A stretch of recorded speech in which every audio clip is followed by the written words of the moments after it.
Keanu Reeves, l'un des acteurs les plus reconnaissables du XXIe siècle, a été acclamé pour ses nombreux rôles, notamment celui de Neo dans la trilogie Matrix et sa brillante performance comique dans Bill et Ted. Une excellente aventure. Les téléspectateurs ont toujours été captivés par son personnage à l'écran, qui les transporte dans des univers d'exploration, de réflexion et de drame intense. Au-delà des lumières brillantes d'Hollywood, la vie personnelle de Reeves a été marquée par des difficultés et des déchirements importants.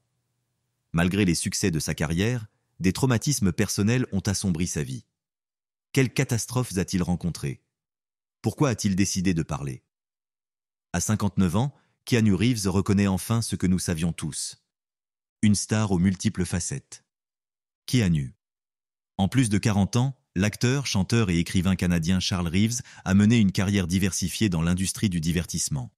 Il a notamment été désigné par le New York Times comme le 4e plus grand acteur du XXIe siècle en 2002 et par le magazine Time en 2002 comme l'une des 100 personnes les plus influentes du monde.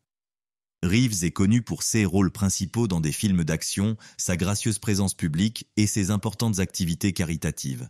Reeves a grandi à Toronto, au Canada, après être né à Beyrouth, au Liban. En 1984, il fait ses débuts d'acteur dans la série télévisée canadienne Hanging In.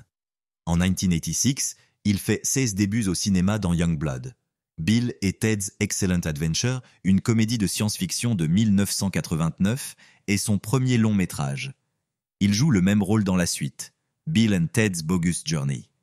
Son interprétation d'un escroc dans le film indépendant My Own Private Idaho lui a valu les éloges de la critique, et il s'est ensuite imposé comme une star de l'action avec des rôles majeurs dans Point Break et Speed. Pour son rôle dans le film d'horreur de Devil's Advocate, Reeves a été acclamé par la critique tout en essuyant plusieurs échecs au box-office. Son interprétation légendaire de Neo dans le film révolutionnaire Matrix a fait exploser sa carrière. Lorsqu'il reprend le rôle de Neo dans les 2003 suites Matrix Reloaded et Matrix Revolutions, il connaît un succès sans précédent et devient l'acteur le mieux payé pour un seul projet. Outre son travail dans la trilogie Matrix, Reeves a joué le rôle de John Constantine dans le film Constantine, est apparu dans le drame romantique de Lake House et a joué dans 2 films en 2008, le thriller policier Street Kings et le thriller de science-fiction Le jour où la Terre s'est arrêtée. Man of Tai Chi est le premier long métrage qu'il a réalisé. Reeves a fait son grand retour avec la série de films John Wick, dans laquelle il a joué de 2014 à aujourd'hui, après une période de moindre succès au box-office. Sa carrière a décollé après avoir décroché cet emploi, et il a continué à jouer des rôles remarquables. Dans la comédie romantique Always Be My Maybe, il incarne une version fictive de lui-même. Dans Toy Story 4, il incarne Duke Kaboom.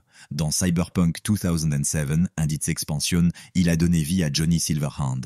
Reeves a également repris ses rôles familiers dans The Matrix Resurrections et Bill and Ted Take On Music. Reeves est un musicien engagé ainsi qu'un acteur compétent. Avec son groupe Dogstar, il s'est reformé et a tourné. Ils ont sorti Somewhere Between the Power Lines and Palm Trees, leur premier album depuis plus de 20 ans. Ses activités artistiques comprennent également l'écriture, puisqu'il a cofondé la marque BRZRKR, qui a débuté sous la forme d'une série de bandes dessinées originales en 2001 et qui s'est développée pour englober d'autres produits dérivés. Reeves a également coécrit plusieurs romans, dont 2 avec sa collaboratrice de longue date Alexandra Grant et The Book of Elsewhere, un dérivé de BRZRKR avec China Miéville. Monsieur Reeves a cofondé Arch Motorcycle, un fabricant de motos personnalisées, car il est un motocycliste passionné. Il a également cofondé la société de production Business Films avec son partenaire Stephen Hamill. Son éducation a-t-elle influencé sa vie professionnelle? Nous vous proposons d'en savoir plus. Une enfance difficile. Le 2 septembre 1944, Keanu Reeves naît à Beyrouth, au Liban, de Patricia Reeves, artiste et costumière, et de Samuel Nolan Reeves Jr. Son père est originaire d'Hawaï, tandis que sa mère est originaire d'Essex, en Angleterre. Son père est d'origine mixte hawaïenne, chinoise, anglaise et portugaise. La grand-mère paternelle de Reeves était d'origine chinoise et hawaïenne. Lorsque Patricia a rencontré Samuel, qui a quitté la famille alors que Keanu n'avait que 3 ans, elle travaillait à Beyrouth. La dernière fois que Reeves a vu son père, c'était à l'âge de 13 ans, lors d'un voyage sur l'île hawaïenne de Patricia. Patricia a déménagé la famille à Sydney, en Australie, puis à New York après le divorce de ses parents en 1666. Elle a épousé Paul Aaron, réalisateur de Broadway et d'Hollywood, en 1970.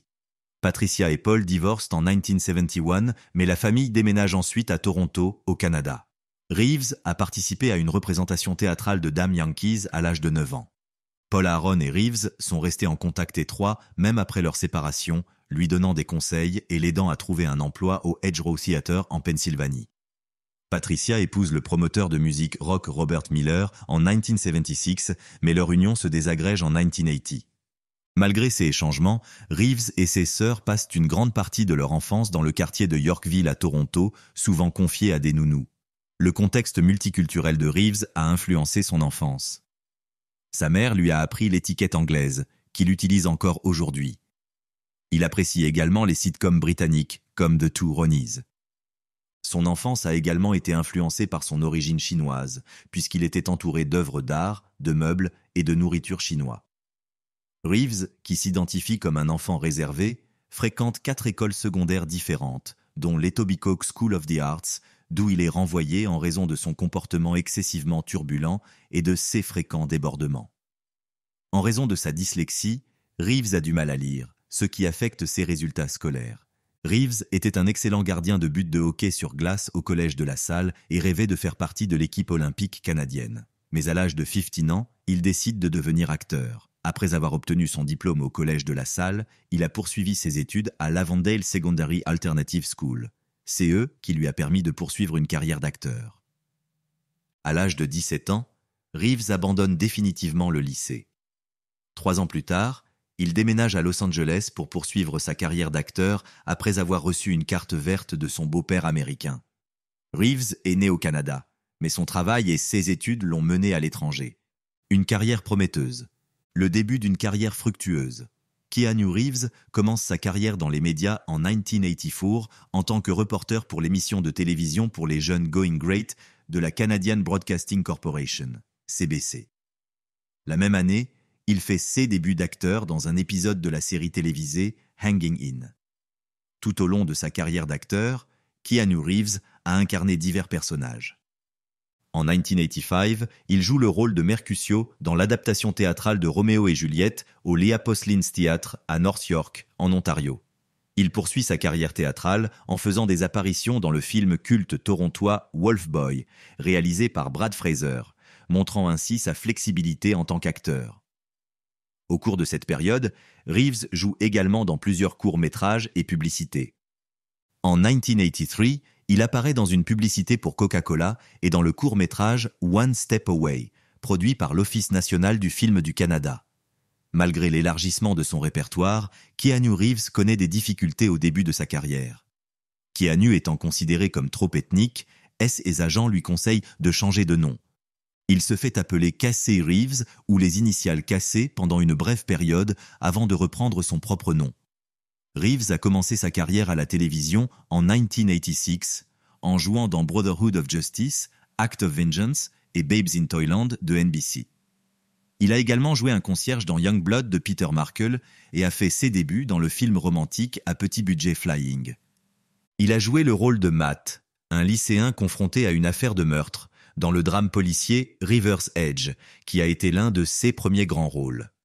Le film a été présenté pour la première fois au Festival international du film de Toronto en 1986 et a reçu des critiques dithyrambiques.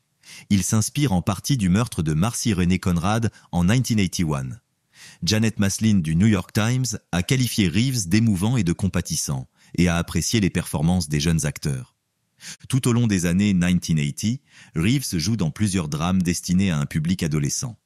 Il est apparu dans The Prince of Pennsylvania et Permanent Record en 1988 et a joué dans la comédie The Night Before avec Lori Loughlin. Le magazine Variety a salué la performance de Reeves pour sa nuance et sa croissance au fur et à mesure que le drame progressait, bien que Permanent Record ait reçu des critiques mitigées. Il a également tenu un rôle secondaire dans le film Les Liaisons dangereuses, 1988, qui a remporté 3 Oscars lors de la 61 et cérémonie. Meilleure conception des costumes, meilleure conception de la production et meilleur scénario adapté, et a reçu 7 nominations au total. Dans Bill and Ted's Excellent Adventure, 1989, Reeves joue le rôle d'un fainéant voyageant dans le temps nommé Ted qui, avec son ami Bill, Alex Winter, rassemble des personnalités historiques pour une présentation à l'école. C'est le rôle qui a permis à Reeves de percer. Avec une recette internationale de 45 millions de dollars, le film a été un triomphe financier et critique.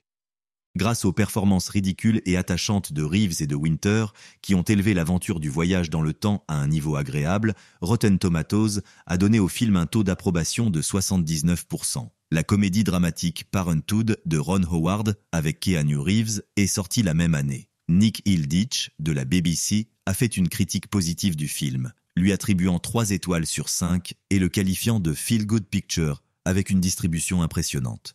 En 1990, Reeves a joué un tueur à gages incompétent dans la comédie noire I Love You to Death et un employé de station de radio nommé Martin dans la comédie Tune In Tomorrow, poursuivant ainsi sa tendance à jouer une grande variété de personnages.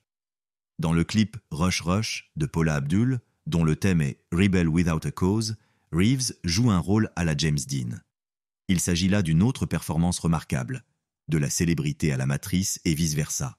Keanu Reeves joue dans le premier épisode de la série de science-fiction révolutionnaire Matrix, rendue célèbre en 1959. Il incarne Thomas Anderson, un programmeur et pirate informatique connu sous le nom de Neo dans le film des frères Wachowski, qui raconte comment l'humanité est emprisonnée dans un monde virtuel créé par des robots doués de sensibilité. Pour se préparer au rôle, M. Reeves a étudié les travaux de Dylan Evans sur la psychologie évolutionniste, Out of Control, de Kevin Kelly, et The New Biology of Machines, Social Systems and the Economic World, la nouvelle biologie des machines, des systèmes sociaux et du monde économique. Pour les séquences de combat complexes du film, Yuen Woo Ping, le chorégraphe, a soumis les protagonistes à un entraînement intensif aux arts martiaux. Considéré comme l'un des meilleurs films de science-fiction jamais produits, Matrix a été un succès critique et populaire. Kenneth Turan, du Los Angeles Times, l'a qualifié de thriller futuriste très visuel, bien qu'il ait relevé plusieurs faiblesses linguistiques. Janet Maslin, du New York Times, a fait l'éloge de Reeves en tant que héros d'action jouant un mannequin Prada brillamment stylisé et a souligné les prouesses des arts martiaux comme l'élément le plus remarquable du film. Matrix a remporté 4 Oscars, dont ceux des meilleurs effets visuels et du meilleur montage. Après le succès de Matrix, Reeves a décidé de ne pas se lancer directement dans un autre grand succès. En 2000, il joue dans l'hilarante comédie sportive The Replacements, acceptant une réduction de salaire pour permettre à Gene Hackman d'en être le covedette. La même année, Reeves a joué à contre-cœur le rôle d'un tueur en série dans le thriller The Watcher. Il a déclaré avoir signé le contrat sous la fausse signature d'un ami et l'avoir fait pour éviter les ennuis. Les critiques du film sont négatives. En 2000, elle a joué le rôle d'une femme dotée d'une conscience extrasensorielle dans un second rôle aux côtés de Cate Blanchett dans le thriller The Gift. Le film a reçu des critiques mitigées et a rapporté 44 millions de dollars dans le monde. Paul Clinton, de CNN, a déclaré que la performance de Reeves était sporadiquement médiocre. En 2001, Reeves s'est essayé à divers genres, en commençant par une adaptation du film classique de 1898, Sweet November, un drame romantique. Malgré la réunion de Charlize Theron, le film n'a pas été bien accueilli. Desson Thompson, du Washington Post, a loué Reeves pour sa sympathie constante, tout en critiquant la formule de l'histoire.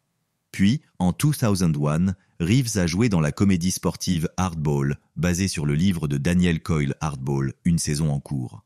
Il y incarne Connor O'Neill, l'entraîneur perturbé d'une équipe de ligue mineure d'un bidonville de Chicago. Bien qu'il ait apprécié la tentative du film de s'attaquer à un sujet difficile, Roger Ebert a estimé que l'interprétation de Reeves manquait de nuances. La carrière musicale professionnelle de Reeves prend fin en 2002, lorsque son groupe Dogstar, qui a sorti 2 albums, Our Little Visionary et Happy Ending, se dissout. Il a joué avec Becky pendant une brève période avant de le quitter en 2005 pour se concentrer sur sa carrière d'acteur. Dans les 2003 sorties de Matrix Revolutions et Matrix Reloaded, Reeves reprend son rôle légendaire de Neo. Les suites ont été tournées en succession rapide, principalement dans les studios Fox en Australie. Les critiques de Matrix Reloaded ont été majoritairement favorables, beaucoup louant ses scènes d'action et ses effets époustouflants. En revanche, les critiques ont estimé que la performance de Reeves était forcée.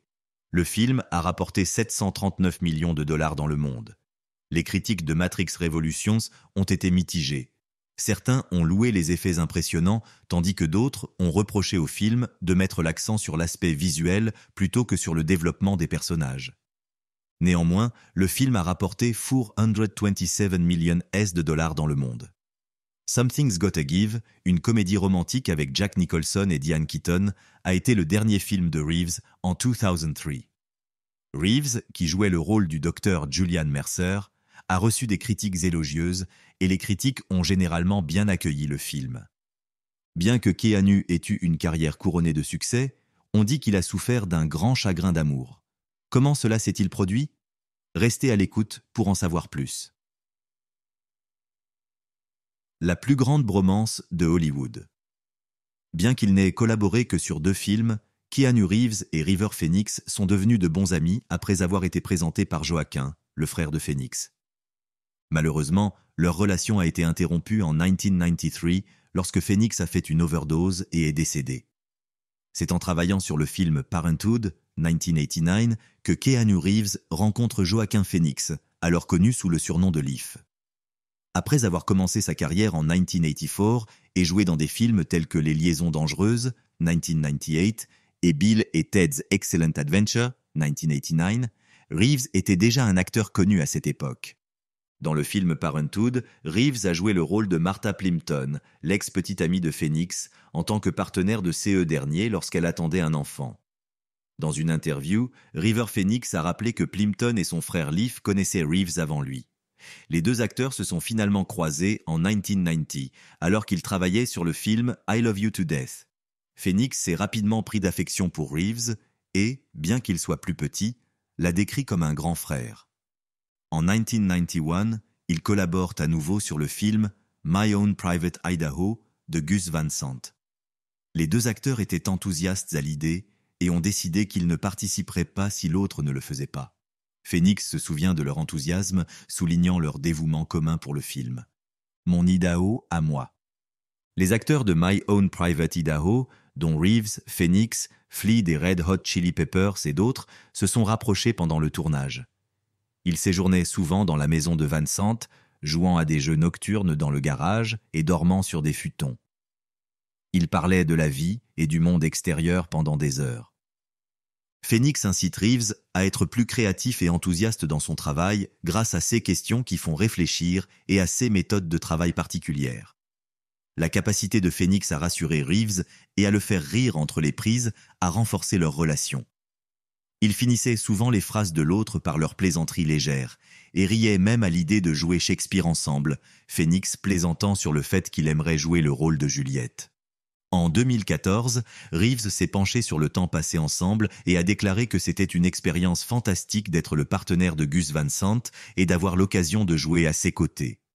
Il y avait un merveilleux esprit de curiosité, de vigueur et de communauté. River était au centre de tout cela. River, une romance de courte durée. En raison de leurs personnalités similaires et de leurs expériences communes, Keanu Reeves et River Phoenix se sont profondément rapprochés. Ils ont eu des difficultés dans leur enfance et sont arrivés à des stades similaires dans leur carrière d'acteur. Ils n'étaient pas très intéressés par le style de vie somptueux qui accompagne souvent la célébrité et n'étaient pas non plus sûrs de pouvoir le gérer. Reeves et Phoenix étaient compatibles sur le plan spirituel, partageant un fort zèle charitable et un désir de faire la différence dans le monde. Au lieu de se fondre dans la masse, ils ont choisi de jouer des personnalités intéressantes. Après la mort tragique de Phoenix, Reeves a dû porter seul le fardeau de la célébrité. Reeves a reçu la nouvelle déchirante pendant le tournage de Speed. Il a continué à exercer son métier malgré sa tristesse, et sa carrière a prospéré de la même manière que celle de Phoenix aurait pu le faire. S'ils avaient travaillé ensemble, ils auraient pu être des titans de l'industrie plutôt que des adversaires. Une différence notable entre eux est la façon dont ils ont fait face aux défis de la vie. Si Reeves l'a fait différemment, Phoenix a souvent cédé à la colère et au poids de la misère dans le monde. Le jour de l'anniversaire de la mort de Phoenix, en 2019, sa sœur Rain a sorti son premier album, River. Jennifer Sim. Reeves a déclaré à People qu'après avoir réfléchi à ce que Phoenix représentait pour lui, il a révélé au Irish Times que la carrière de Phoenix avait été interrompue la même année. Jennifer Syme a rencontré Keanu Reeves pour la première fois lors d'un événement organisé par son label pour son groupe Dogstar. À l'époque, Jennifer Syme était la secrétaire de David Lynch.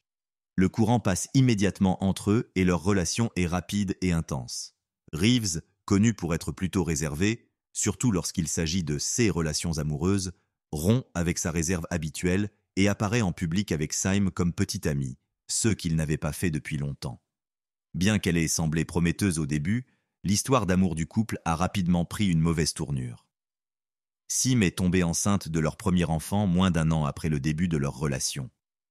Leur fille Ava, âgée de 8 mois, est tragiquement mort-née, une perte traumatisante dont ni l'un ni l'autre n'a pu se remettre complètement.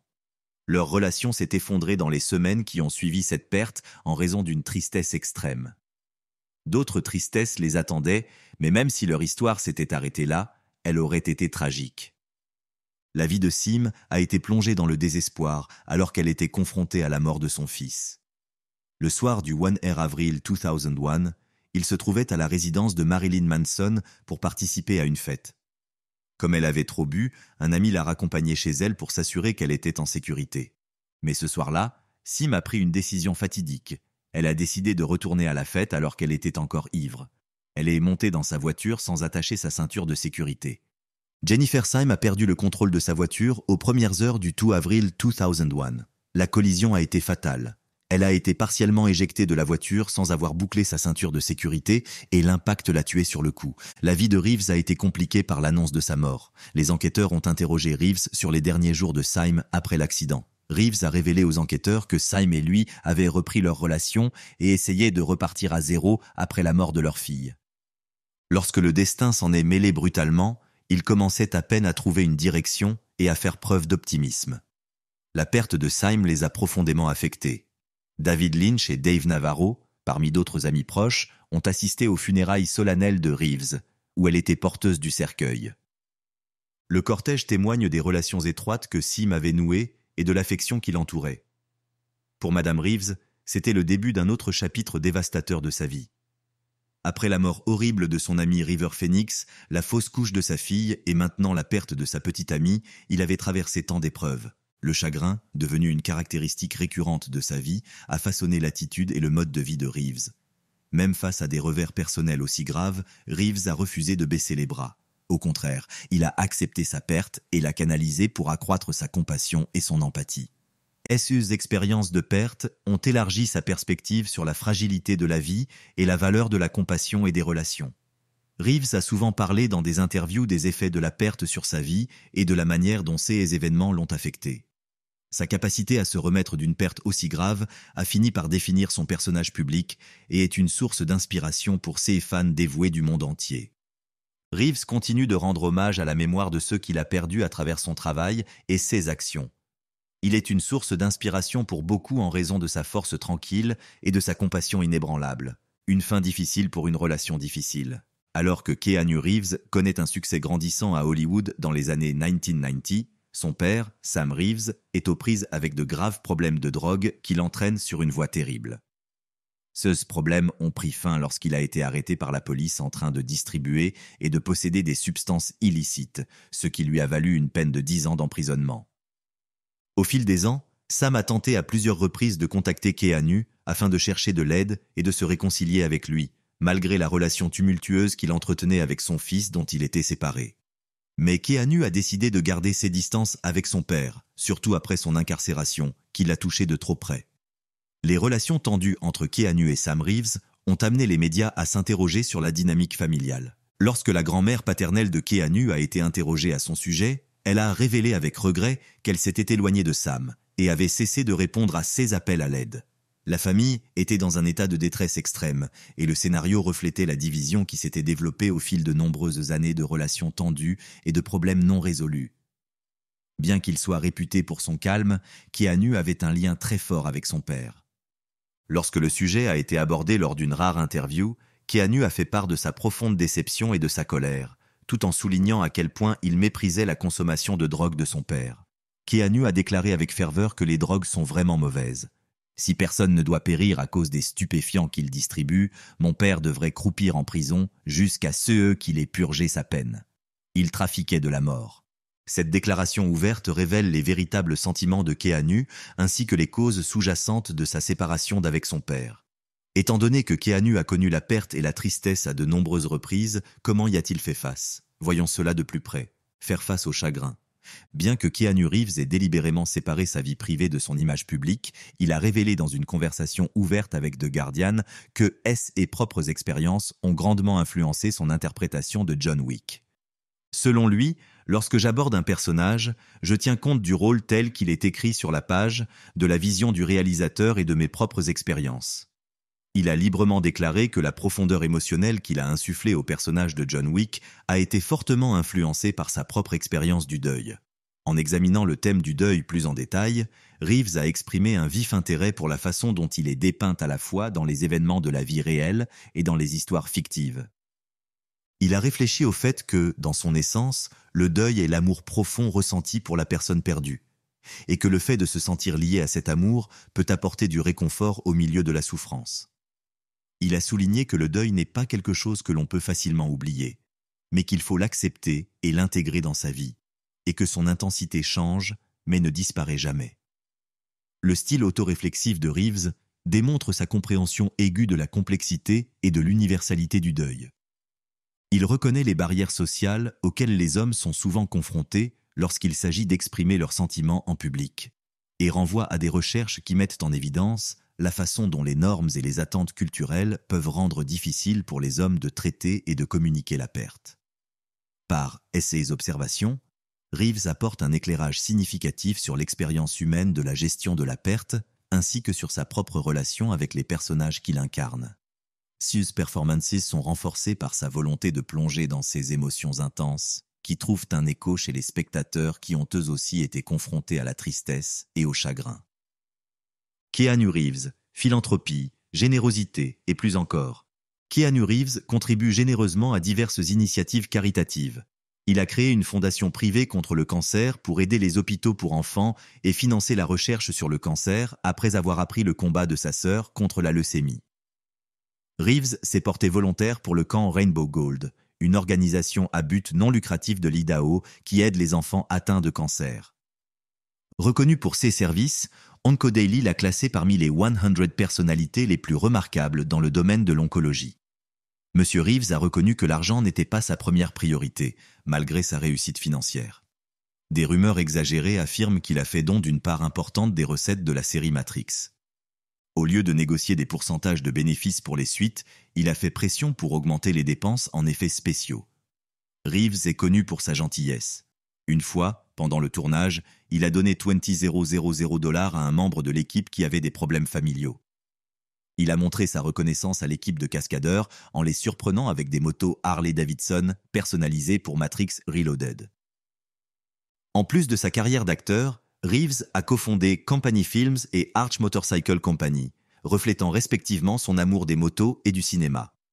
Il a également cofondé X Artists Books avec d'autres personnes, notamment l'artiste Alexandra Grant. Reeves est l'auteur de 2 livres, Hollywood Legend et Ode to Happiness and Shadows, qui comprend ses essais ainsi que les illustrations et les photos de Grant. Lev Grossman a décrit Keanu Reeves comme l'exemple même de l'introverti hollywoodien dans un article paru dans le magazine Time en 25. Il a été décrit comme agréable, accro au travail et très timide. Pendant le tournage de Constantine, le réalisateur Francis Lawrence a reconnu l'assiduité et la générosité de Keanu Reeves. Bien qu'ils aient travaillé en étroite collaboration, son coéquipier Shia LaBeouf a déclaré « Je travaille avec lui depuis 1 an et quelques mois, mais je ne le connais pas si bien que ça. » Reeves a commencé à travailler comme agent et manager à l'âge de 16 ans. Il garde ses distances avec les autres et est très discret, selon Erwin Stoff de Trezor Entertainment. Lawrence Fishburne, collaborateur régulier de Reeves, a déclaré en 23 « Il est plus gentil, oui. Contrairement à ce que disaient les autres, il est beaucoup plus gentil. C'est un homme exceptionnellement gentil, brillant, réfléchi, talentueux et patient. Oui, Keanu dégage une grande élégance. C'est vraiment un ange, a déclaré Aziz Ansari, le réalisateur de Reeves dans Good Fortune. Il s'est fait passer pour un être humain pour ses autres rôles. Dans une interview accordée au magazine People en 2004, Hiroyuki Sanada a parlé de Reeves comme d'une personne très critique envers elle-même, extrêmement modeste et gentille avec les autres. Reeves essaie toujours de faire de son mieux, d'aspirer à plus et d'aller de l'avant, selon Sanada. Une étoile sur le Hollywood Walk of Fame en 2005, 2 apparitions sur la liste des 100 célébrités de Forbes en 2001 et 2002 et un revenu considérable provenant de la franchise Matrix, où il aurait gagné 250 millions de dollars en 2016, contribuent à l'impressionnante carrière de Reeves. Enfin, lors d'une interview accordée à Jimmy Fallon en 2017, Reeves s'est attaqué sans retenue à la théorie du complot selon laquelle il n'aurait pas d'âge. Il a déclaré qu'il ressemblait beaucoup à des personnages historiques tels que Charlemagne. Nous avons une ressemblance au niveau des yeux, du nez, de la moustache, de la barbe, des pommettes et du front. Lors d'une séance de questions-réponses pour le 4e chapitre de John Wick, Reeves a répondu à une question sur le vieillissement en plaisantant. « Ouais mec, je vieillis. C'est vrai que je vieillis. C'est en train de se passer. J'apprécie que vous regardiez. N'oubliez pas de vous abonner à la chaîne et d'aimer nos vidéos. Cliquez également sur la prochaine vidéo qui vient d'apparaître sur votre écran pour une autre vidéo intrigante. Au plaisir de vous y retrouver.